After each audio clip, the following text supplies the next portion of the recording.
Good morning and welcome to the Core Connection. I'm Mira Rubin here with you on Enlightened World Network. And today's topic is joy is key. That joy is a feedback mechanism that lets us know that we're in greater alignment with the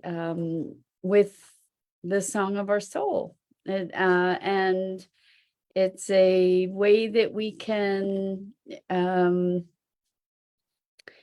our way. When we look at what lights us up, that's key to creating joy. And it's also a wonderful key to our essential being. So we'll discuss this at length today. But before we get started, let's take a minute or two to get present. So let's take a deep breath in through your nose and hold it. And imagine clean, crisp oxygen flooding your lungs, flowing into your bloodstream, nourishing all your cells and your organs, and bringing vital life energy to your body and being. And as you exhale any tension, stress, negativity, fatigue. And now let's take another deep breath in through your nose and hold it. This time, imagine brilliant, bright light lighting you up from the inside out, illuminating, electrifying, and energizing all your cells, your molecules, your electrons, creating a brilliant beam of light from your heart out into the world. And as you exhale any remaining tension, stress, negativity, fatigue. And now let's press our palms together, rub our palms vigorously against one another, feel all that sensation, the friction, the energy moving, and allow all those sensations to bring you present right here, right now, into this remarkable physical form that enables you to experience life. Welcome, welcome, welcome, welcome. Good morning, Isabel. So good to have you here with us this morning. So we're talking about joy is key. And this comes from a conversation that I had yesterday. Oh, good morning, Rosalind. Welcome. So good to have you here with us. So we're talking about joy is key. And this comes from a conversation yesterday where I was speaking with someone who's an activist and very, very socially engaged. Good morning, Bernadette. Welcome. So good to have you here. Today we're talking about joy is key.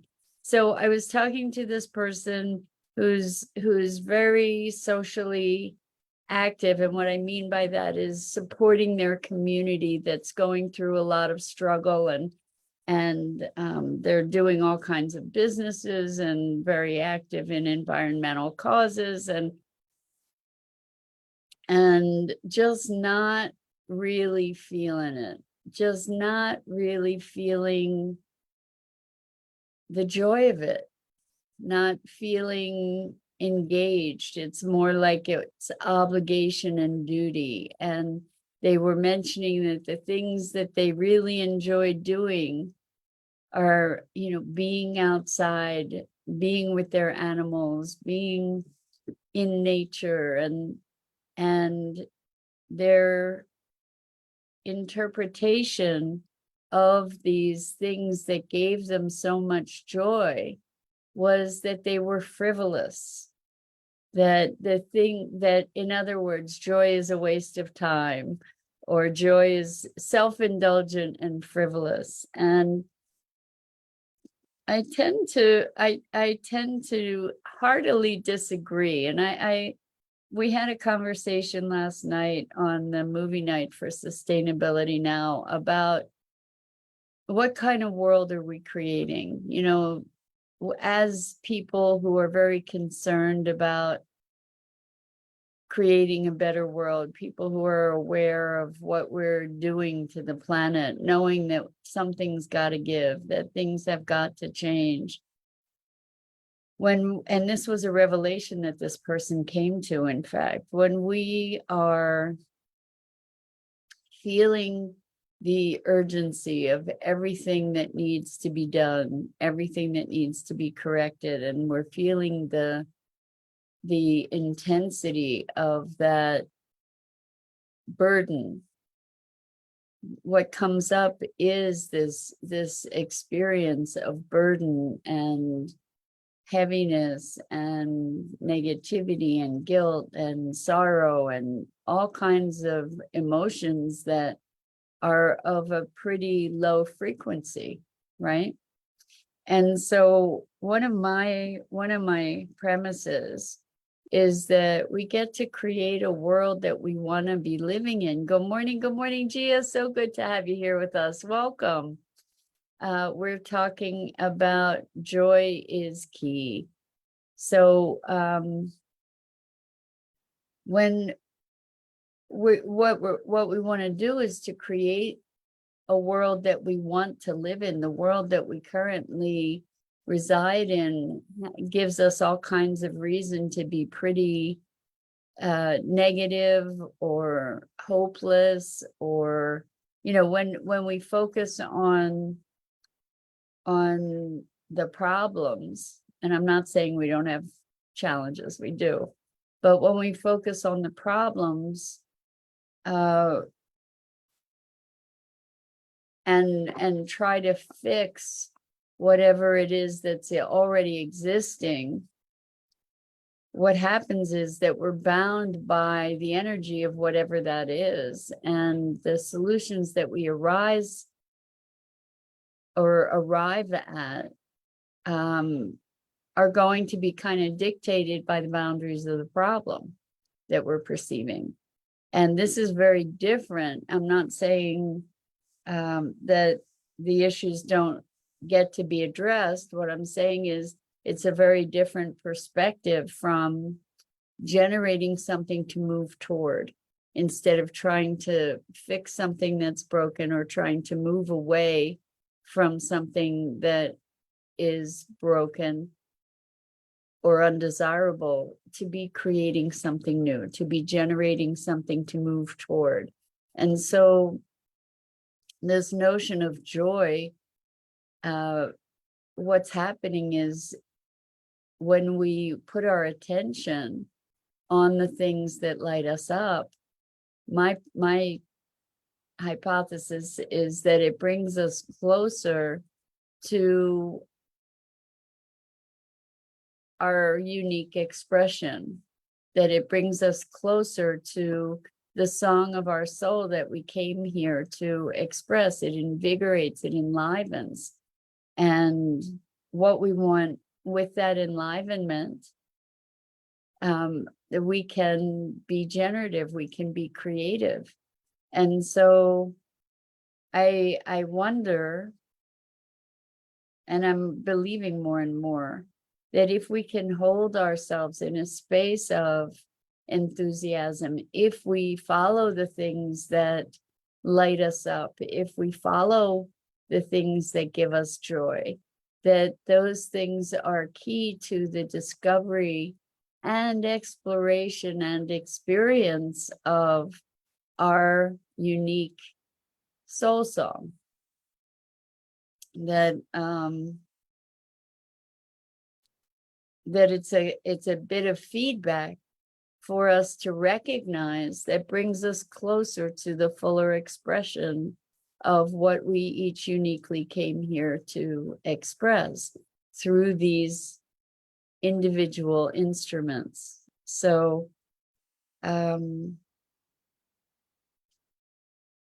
let's imagine that we are instruments in an orchestra, in a cosmic orchestra, and each instrument has its own unique characteristics and its own tone and timbre and frequency and vibration.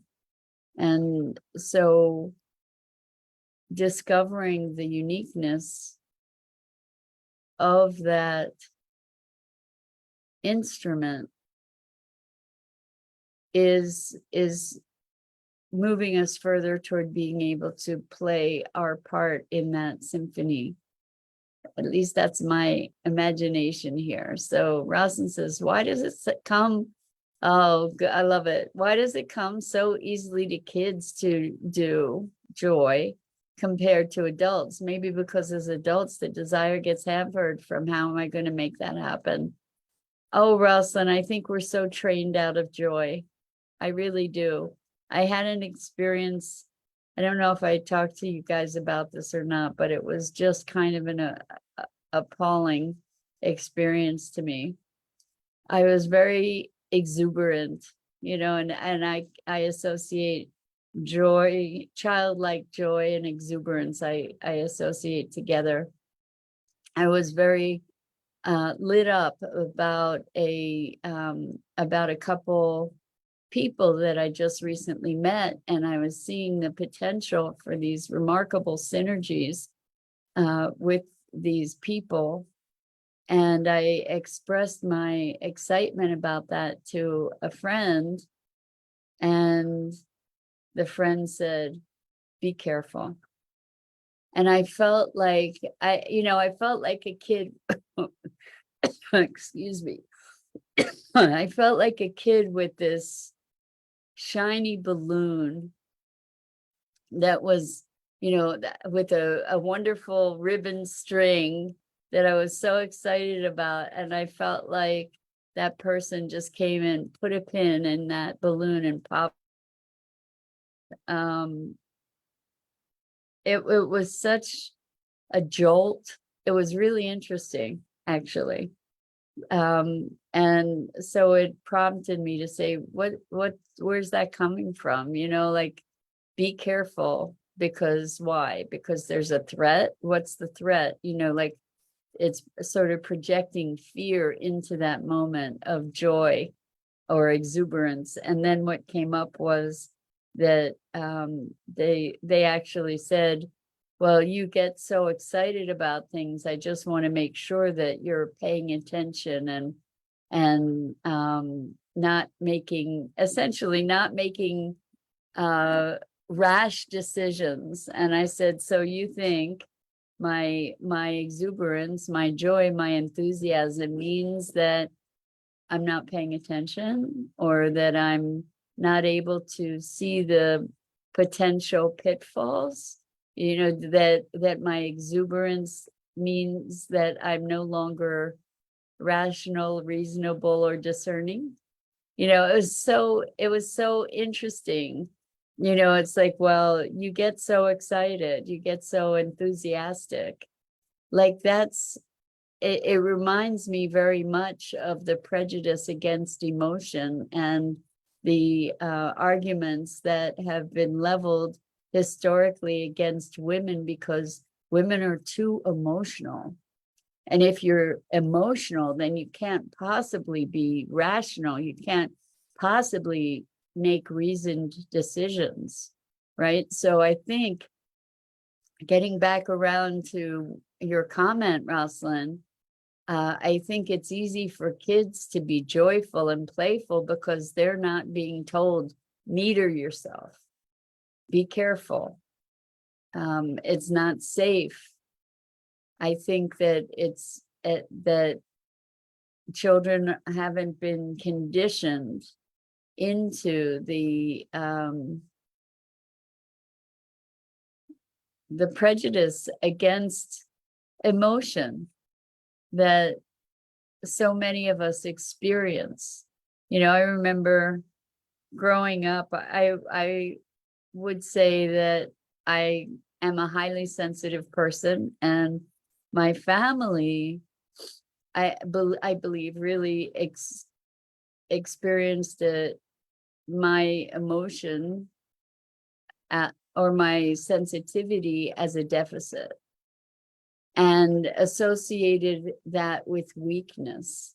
Now, I know a bunch of you are highly sensitive people and highly emotional, and tuned in. And I would venture to say that emotionality does not correlate with weakness in any way.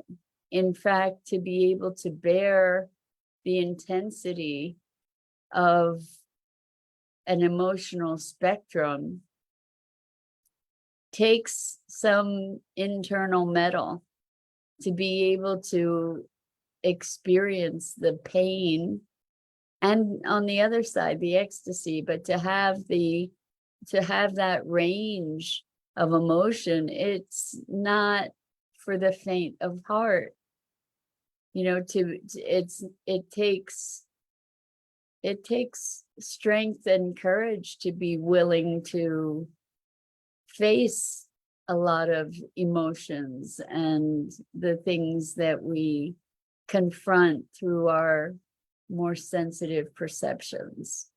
So it's really interesting, how finally we're coming to a deeper appreciation and acknowledgement for emotional intelligence, which is really interesting. But we can look at how historically emotionality was considered hysteria. Women that were emotional or depressed or emotive were considered hysterics, right? And dismissed as if there was no reason for their experience. So Bernadette says it comes from a place of love without judgment. So I'm not sure what exactly you're referring to, Bernadette, but I'm thinking that you're maybe talking about joy, that it's an interesting thought to be looking at the connection between love and joy.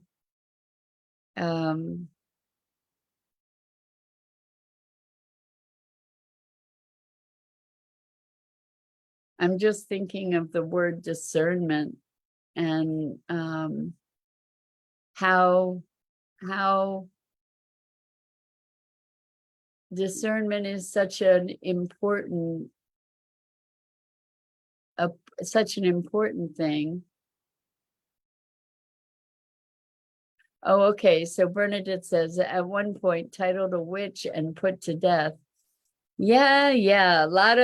I think a lot of us have an affinity to that story of,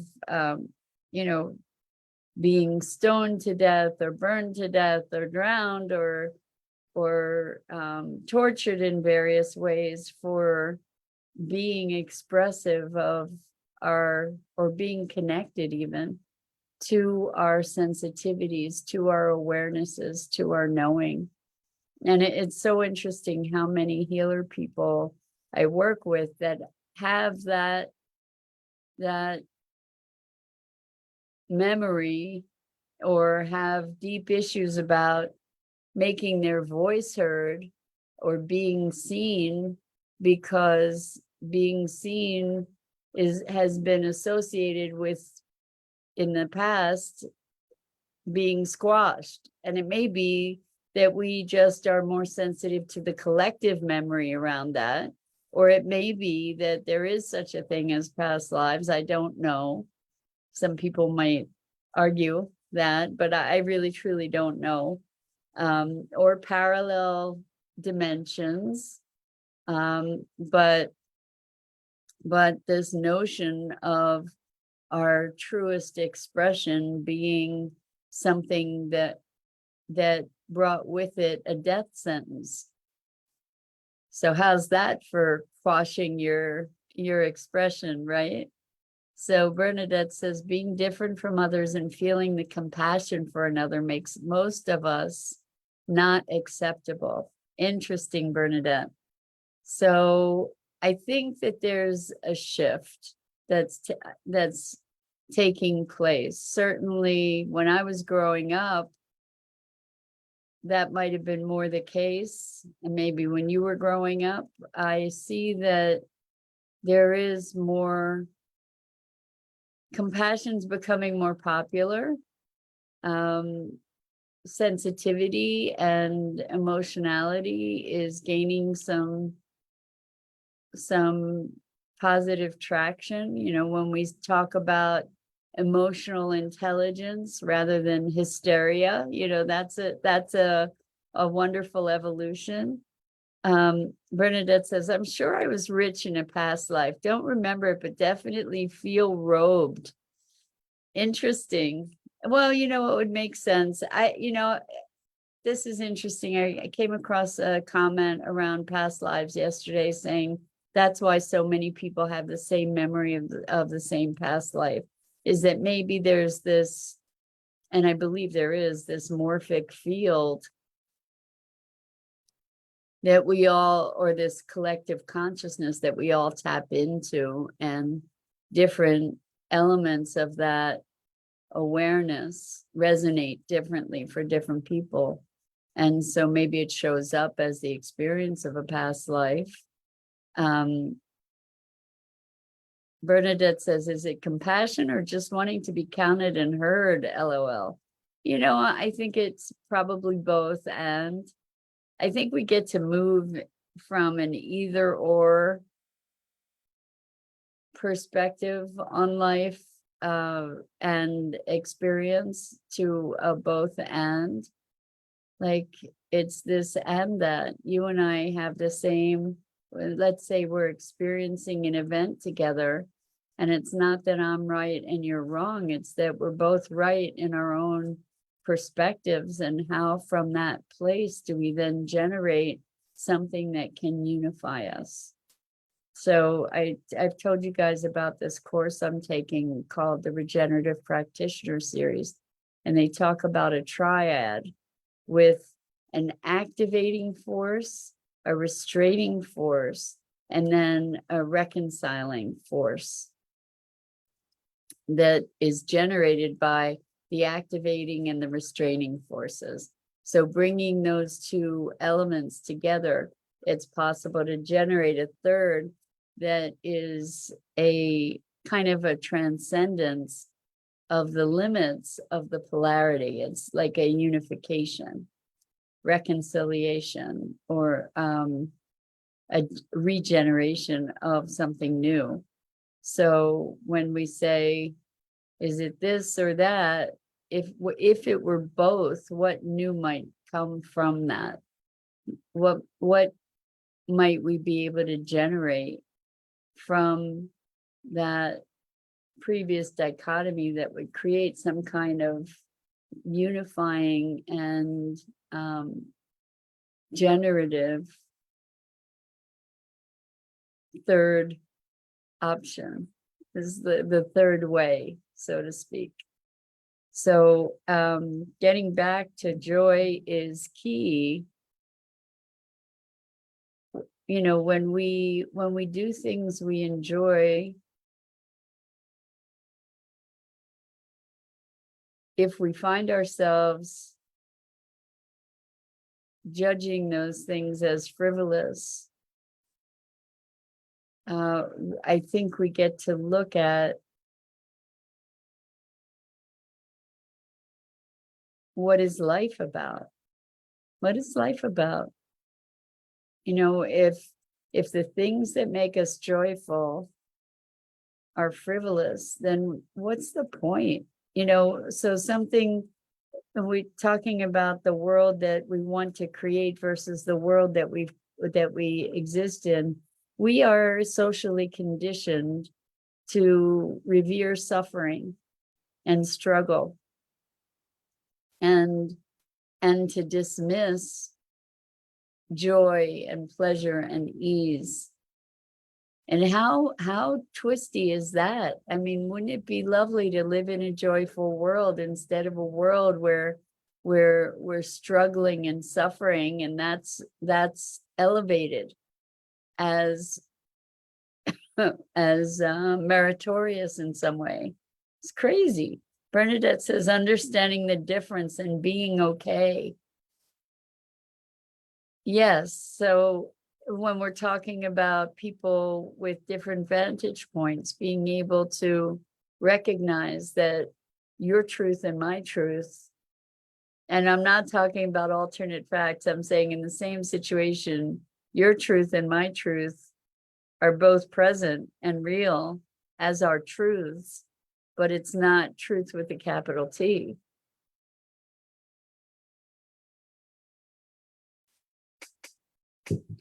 So the key, one of the keys, joy is the key, or is a key, certainly.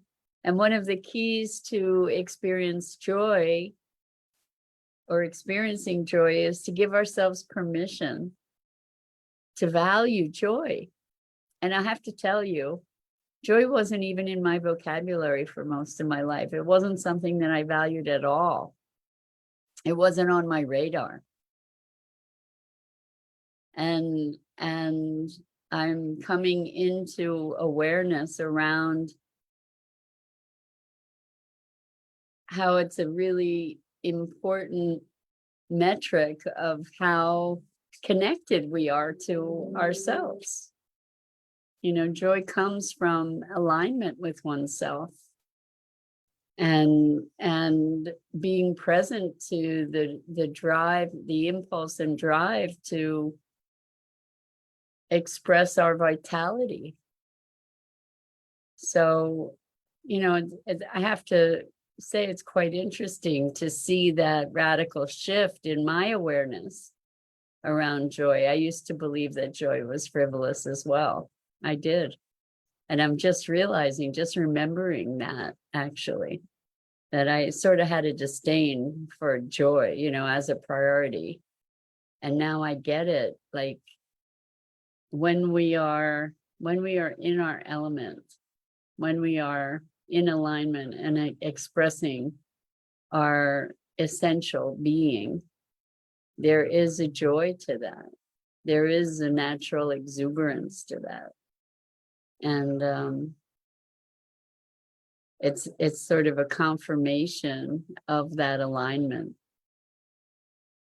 So that's the conversation for today around joy. I just want to say thank you, thank you, thank you. It's Friday. It's nice to start a Friday with joy and take that into the weekend. Yes.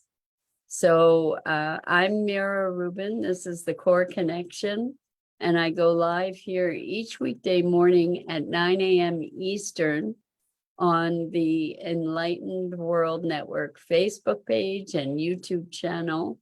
And I invite you to check out the other awesome programming here on the Enlightened World Network, as well as on Enlightened World Living and EWN One with the Earth. And it is always my pleasure and privilege to be with you guys. I so appreciate your participation, your presence, your willingness to entertain these thoughts. So thank you guys. Have a wonderful weekend. And I hope to see you again here really, really soon.